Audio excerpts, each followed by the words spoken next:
يمكن يكون النهاردة أنا عايز أتكلم معاكم شوية في موضوع مهم جدا بخصوص نادي الزمالك وفيما يحدث في نادي الزمالك. الزمالك طبعا ودع بطولة الكونفدرالية الأفريقية في دور ربع نهائي البطولة بعد الخسارة من نادي بترول أسيوط الجنوب أفريقي بنتيجة 1-0 على ملعبه وفي وسط جمهوره.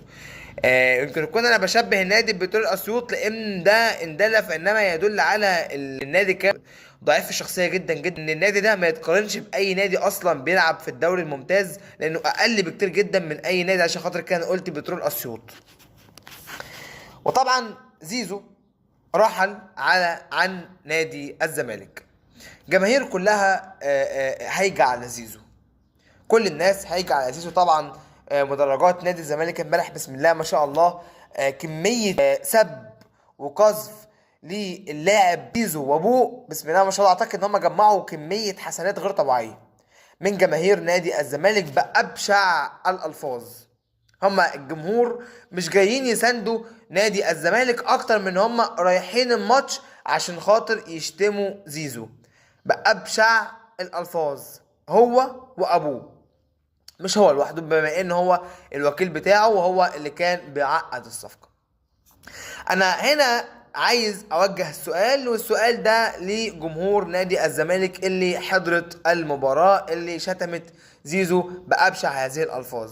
حط نفسك مكان احمد سيد زيزو، بتلعب في نادي بحجم نادي الزمالك، عرض عليك من النادي الاهلي في 4 سنوات 300 مليون جنيه، وابوك اللي هو الوكيل بتاعك هياخد عمولة 25 مليون جنيه، وكمان ليك عربية رانج روفر زيرو هدية، والوالد ليه برضو عربية رانج روفر هدية بما ان هو الوكيل بقى وبابي والكلام ده كله. وهتروح تلعب في النادي الاهلي، اكبر نادي في افريقيا، هيلعب وهيشارك في بطولة كأس العالم للأندية. في اخر 5 مواسم اخد 4 بطولات دوري ابطال افريقيا، وبيحقق كم من البطولات وكم من الانجازات. مش كده بس، وكم من الشعبية الرهيبة دي كلها. هتفكر ازاي؟ هتقول بقى ان انا والله دلوقتي اصل الزمالك هيزعل مني، اصل جمهور الزمالك. معلش، انت ساعتها قرارك هيبقى ايه؟ قرارك هيبقى الاستمرار في نادي الزمالك في وسط هذه الظروف وفي وسط هذه الإدارة الفاشلة الفاسدة. لك موسمين ما بتشاركش في دوري ابطال افريقيا، فاصلا انك انت بتمر بظروف صعبة جدا وسيئة جدا من كل النواحي. اخر حاجة خدت فيها بطولة دوري ابطال افريقيا كانت سنة 2002. عدد المرات اللي شارك فيها نادي الزمالك في كأس العالم الأندية 0 مشاركات نادي الزمالك في كأس العالم الأندية. وأنا هنا ما بقللش من نادي الزمالك، لأن هو ده النادي اللي أنا بشجعه، وده النادي اللي أنا بحبه، وده النادي اللي أنا اتفرجت وتابعت كرة عن طريق مشاهدتي إليه. النادي ده والشعار ده دايما. احنا ليه دايما، بلاش اقول انتوا، احنا ليه دايما كجمهور لما يجي لعيب كوره يكون موجود في نادي الزمالك وطبعا يرحل عن نادي الزمالك بطريقه شرعيه ام غير شرعيه، احنا ليه بنرمي على اللاعب كل حاجه؟